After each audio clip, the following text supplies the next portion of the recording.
High বন্ধুরা, আসসালামু আলাইকুম। সবাই কেমন আছেন? আশা করি ভালো আছেন। আমি আলহামদুলিল্লাহ ভালো আছি।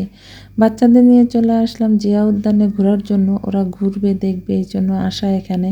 আমি আর আমার কলিগ চলে আসলাম, দুজনেই বাচ্চা নিয়ে আসছি।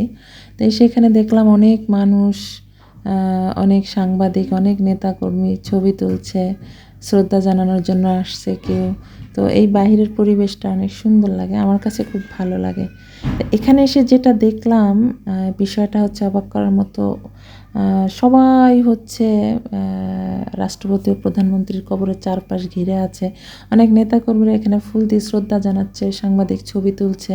কবরের পাশে এসে নিয়ম হচ্ছে একটা দোয়া করা, সালাম দেওয়া, যাতে কবরবাসীর সোয়াব হয় এই জন্য। যেটা এসে দেখলাম সবাই এমনভাবে ছবি নিয়ে ব্যস্ত, আদৌ কি এখানে দাঁড়িয়ে দোয়া করছে কিনা আমার জানা নাই। আসলেই একটা কবরকে ঘিরে এভাবে মানুষজন ছবি তোলাটা ঠিক কিনা আমি জানি না। সবাই